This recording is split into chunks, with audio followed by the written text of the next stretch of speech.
ശ്രീകണ്ഠാപുരം ടൗണിൽ നടന്നുവരുന്ന ഓവുചാൽ നിർമ്മാണ പ്രവർത്തനങ്ങൾ പ്രതീക്ഷിച്ച വേഗത്തിൽ പൂർത്തിയാകാതിനെ തുടർന്ന് നാട്ടുകാരുടെയും വ്യാപാരികളുടെയും ഭാഗത്തുനിന്ന് പരാതികൾ ഉയർന്നിട്ടുണ്ടായിരുന്നു.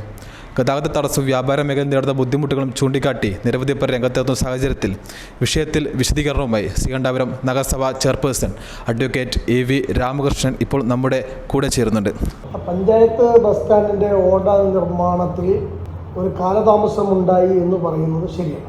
അതായത് ചെറിയ ഒരു പൈപ്പിലൂടെയായിരുന്നു വെള്ളം നാളിതുവരെ നദിയിലേക്ക് ഒഴുകിക്കൊണ്ടിരിക്കുന്നത്. അത് പലപ്പോഴും വലിയ വെള്ളപ്രശ്നത്തിന് ബസ് സ്റ്റാൻഡിൽ ഇടയായിട്ടുണ്ട്. അതുകൊണ്ട് തന്നെയാണ് കഴിഞ്ഞ നഗരസഭയുടെ ഫണ്ട് 29 ലക്ഷം രൂപ ഫണ്ട് വെച്ചുകൊണ്ട് ആ പുതിയ ഓട നിർമ്മിക്കാൻ വേണ്ടി നഗരസഭ തീരുമാനിച്ചത്. എന്നാൽ ഓട നിർമ്മാണം ആരംഭിച്ചപ്പോഴാണ് നമുക്കതിൻ്റെ സാങ്കേതികമായ ചില ബുദ്ധിമുട്ടുകൾ ഞങ്ങളുടെ മുമ്പിലേക്ക് വന്നത്. അതായത് മണ്ണെടുത്തപ്പോൾ അത് ലൂസ് മണ്ണായിരുന്നു. കാരണം പഴയ കാലത്ത് കൃഷി ഉപയോഗിച്ച മണ്ണായിരുന്നു എന്നുള്ളതാണ് പിന്നീട് മനസ്സിലായത്. അതോടൊപ്പം തന്നെ അതിന് ഡെപ്ത് എന്ന് പറയുന്നത് 3 മീറ്റർ ആഴത്തിലേക്ക് അത് പോയി. അപ്പോൾ അങ്ങനെ നോക്കിയപ്പോൾ അത് മാത്രവുമല്ല, പല പണിക്കാരും തന്നെ പണിയെടുക്കാൻ പോലും തയ്യാറാവുന്ന ഒരു സാഹചര്യമുണ്ട്. അതിനകത്തേക്ക് പല ബിൽഡിങ്ങിൽ നിന്നുമുള്ള കക്കൂസ് മാലിന്യങ്ങളും മറ്റ് വേസ്റ്റ് മാലിന്യങ്ങളും ഒക്കെയാണ് വന്നുകൊണ്ടിരിക്കുന്നത്. തികച്ചും അശാസ്ത്രീയമായ രീതിയിലുള്ള ബിൽഡിംഗ് നിർമ്മാണമൊക്കെയായിരുന്നു അതിന് മുമ്പ് നടന്നു വന്നത്. അപ്പോൾ യഥാർത്ഥത്തിൽ നമ്മുടെ നാട്ടുകാരായ പണിക്കാരൊന്നും പണിയെടുക്കാൻ പോലും തയ്യാറാണ്. അതൊക്കെ കക്കൂസിലെ വേസ്റ്റ് ഇങ്ങനെ വന്നുകൊണ്ടിരിക്കുകയാണ്. എന്നാൽ ആ പണിയെടുപ്പിക്കുന്നത് പലപ്പോഴും മറ്റ് മേഖലയിൽ നിന്നുള്ള പണിക്കാരായതുകൊണ്ട് തന്നെയാണ് ആ നിർമ്മാണം ഇത്ര ദ്രുതഗതിയിൽ നമുക്ക് പൂർത്തീകരിക്കാൻ സാധിച്ചത്. അപ്പോൾ സ്വാഭാവികമായും അവിടെ ഉണ്ടായിരുന്ന ഒരു തടസ്സമെന്ന് പറയുന്നത്, അപ്പോൾ 3 മീറ്ററിൽ നമുക്ക് ഓട നിർമ്മാണിക്ക് വന്നപ്പോൾ ആ പദ്ധതിയുടെ ആ തുക മതിയാകാതെ വന്നു. വീണ്ടും ഈ 2026-27 വർഷത്തെ പദ്ധതിയിലാണ് നമ്മൾ 5 ലക്ഷം രൂപ വകയിരുത്തിയിട്ടാണ് അതിലെ പണി പൂർത്തീകരിക്കാൻ നമ്മൾ ശ്രമം നടത്തിയത്. എന്നിട്ടും തുക പോരാതെ വന്നു. കാരണം എന്ന് വെച്ചാൽ നമ്മൾ എടുക്കുമ്പോഴെന്ന അവസ്ഥ സൈഡ് ഭിത്തി ഒന്നുമില്ല, ബിൽഡിങ്ങിന് യാതൊരുവിധ സൈഡ് ഭിത്തി ഒന്നുമില്ല. അതുകൊണ്ട് 2 സൈഡും ബലപ്പെടുത്തി മാത്രം ചെയ്യാൻ പറ്റുന്നൊരു സാഹചര്യമാണ് ഉള്ളത്. അപ്പോൾ അതുകൊണ്ട് തന്നെ വൈകി എന്ന് പറയുന്നത് യാതൊരു അർത്ഥവുമില്ല. പിന്നെ ചില പ്രയാസങ്ങൾ ചില ആളുകൾക്ക് ഉണ്ടാവും സ്വാഭാവികമായി. എന്നാൽ ഈ നാളിതുവരെ ഈ ആക്ഷേപം ഉന്നയിക്കുന്ന കച്ചവടക്കാരും തന്നെ അവരുടെ കടയുടെ മുമ്പിൽ കക്കൂസ് മാലിന്യങ്ങൾ പോലും ഉണ്ടായിട്ടും നിലവിലൊരു പരാതി പോലും നഗരസഭയ്ക്ക് തയ്യാറാവാൻ അവർ തയ്യാറായിട്ടില്ല. മാലിന്യങ്ങൾ അവിടെ കടയുടെ മുമ്പിൽ വന്നിട്ട് അവർ പ്രതികരിക്കാൻ അതിൻ്റെ ബിൽഡിംഗ് ഓണർക്കെതിരെ ഒന്നും അവർ തയ്യാറായിട്ടില്ല. പക്ഷേ ശക്തമായ നടപടിയുമായിട്ടാണ് ശ്രീകണ്ഠപുരം നഗരസഭ മുന്നോട്ട്. ചെറിയ വർക്ക് മാത്രമേ പൂർത്തിയാക്കാനുള്ളൂ. അതിനകത്ത് മൊത്തം നമുക്ക് മണ്ണ് നിറഞ്ഞിരിക്കുകയാണ്. ആ ഓടക്കകത്ത് മണ്ണ് നിറഞ്ഞിരിക്കുന്ന ഒരു സാഹചര്യം കൂടിയുണ്ട്. അതൊക്കെ നീക്കം ചെയ്യേണ്ട വലിയ ഭഗീരഥ പ്രയത്നം തന്നെ വേണം.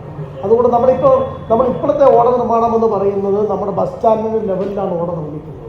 ഏതാണ്ട് ഒരാൾക്ക് ഇറങ്ങിപ്പോയി അത് വ്യക്തമായി കാണാൻ പറ്റുന്ന രീതിയിലാണ് നിർമ്മാണം. വളരെ കൃത്യതയാർന്ന ഒരു നിർമ്മാണമാണ്. ഭാവിയിൽ നമുക്ക് പ്രശ്നങ്ങൾ ഇല്ലാതിരിക്കാനാണ് നമ്മൾ ആ രീതിയിലുള്ള നിർമ്മാണം നടത്തിയിരിക്കുന്നത്. ചില പ്രയാസങ്ങളുണ്ട്. നമുക്കറിയാം, മണ്ണെടുത്ത് ആ മണ്ണ് വേറെ എവിടെ അവിടെ തന്നെ ആ മണ്ണ് ഡബ് ചെയ്യേണ്ടതുണ്ട്. കാരണം ഇത് സൈഡ് വാൾ കോൺക്രീറ്റ് ചെയ്ത് കഴിഞ്ഞാൽ ആ മണ്ണ് അവിടെ തന്നെ ഡബ് ചെയ്യും. അതുകൊണ്ട് തന്നെ നമുക്കത് മറ്റ് സ്ഥലങ്ങളിലേക്ക് നീക്കം ചെയ്യാൻ പറ്റുന്നത്. അതോടൊപ്പം തന്നെ അതിനാവശ്യമായ ക്വാണ്ടിറ്റി സാധനങ്ങൾ നമുക്കവിടെ ഇറക്കിയേ മതിയാവും.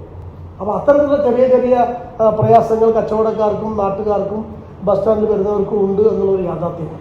പക്ഷേ നമ്മൾ പദ്ധതി നടപ്പിലാക്കുമ്പോൾ ഇതൊക്കെ സ്വാഭാവികമാണ് എന്നാണ് എനിക്ക് അതിനെക്കുറിച്ച് പറയാനുള്ളത്. ഞങ്ങളുടെ യാതൊരു ആക്ഷേപത്തിനും നഗരസഭ ഇടയാക്കിയിട്ടില്ല. അത്തരത്തിലുള്ള കക്കൂസ് മാലിന്യങ്ങൾ ഒഴുക്കുന്നവർക്കെതിരെ ശക്തമായ നടപടി നമ്മൾ സ്വമതയായി ഏറ്റെടുത്തിട്ടുണ്ട്. ഞങ്ങൾ അവർക്ക് നോട്ടീസ് കൊടുക്കുകയും അവർക്ക് ഫൈൻ ഈടാക്കാൻ ആവശ്യമായ നടപടികൾ ഞങ്ങൾ ചെയ്തിട്ടുണ്ട്. പക്ഷേ എന്നിരുന്നാൽ പോലും നമുക്കറിയാം, ആ ദുർഗന്ധം വമിക്കുന്ന രീതിയിലായിട്ട് പോലും പബ്ലിക് അവർക്കെതിരെയുള്ള ഒരു പ്രതികരണമില്ല എന്നുള്ളതാണ് യാഥാർത്ഥ്യം. കാരണം ഞങ്ങൾക്കെതിരെയാണ് പ്രതികരണം. കാരണം നമ്മൾ പുഴയിലേക്ക് ഒഴുക്കുന്ന വെള്ളമാണ്. ആ വെള്ളത്തിൽ യാതൊരു മാലിന്യങ്ങളും കലരാൻ പാടില്ല. തികച്ചും നമ്മൾ മഴവെള്ളത്തെ മാത്രം ആശ്രയിച്ചുകൊണ്ടാണ് ഈ പദ്ധതി വരുന്നത്. മഴവെള്ളം പുഴയിലേക്ക് ഒഴുക്കിവിടുക എന്നുള്ളതാണ് ഞങ്ങളുടെ ദൗത്യം. അതല്ലാതെ അവരുടെ മാലിന്യങ്ങൾ പുഴയിലേക്ക് ഒഴുക്കിവിടുക എന്നുള്ള ദൗത്യം ഞങ്ങൾക്കില്ല. അതുകൊണ്ട് തന്നെ അത് മൊത്തമായി ഞങ്ങൾ ബ്ലോക്ക് ചെയ്യും. ആ പൈപ്പുകളൊക്കെ മൊത്തമായി ബ്ലോക്ക് ചെയ്യും. കാരണം ഇത് പുഴയാണ്, പുഴ മലിനപ്പെടുത്താൻ പാടില്ല. ഇത്രയും കാലം ആ പുഴയിലേക്കാണ് ഈ മാലിന്യങ്ങൾ ഒഴുകിയിരുന്നത് എന്നത് നമ്മുടെ ആരുടെ ശ്രദ്ധയിലും പെട്ടിട്ടില്ല എന്നുള്ളതും വളരെ പ്രയാസകരമായ ഒരു കാര്യം തന്നെയാണ്. അതുകൊണ്ട് എല്ലാ മാലിന്യങ്ങൾ ഒഴുക്കുന്ന പൈപ്പുകൾ ഞങ്ങൾ ബ്ലോക്ക് ചെയ്തിരിക്കുകയാണ്. അപ്പോൾ ചില പ്രയാസങ്ങൾ അത്തരക്കാർക്കുണ്ട് എന്ന് നമുക്കറിയാം. അത്തരം പ്രയാസമുള്ള ആളുകളാണ് ഇതിൻ്റെ പിറകിൽ ഇത് തടസ്സപ്പെടുത്താൻ ശ്രമിച്ചിരിക്കുന്നു. അത് മാത്രമല്ല, ഒരു സ്വകാര്യ വ്യക്തി ഇത് ഞങ്ങളുടെ സ്ഥലമാണ് എന്ന് പറഞ്ഞുകൊണ്ട് മുനിസിപ്പൽ കോടതിയിൽ കേസ് തന്നെ ഫയൽ ചെയ്തിട്ടുണ്ട്.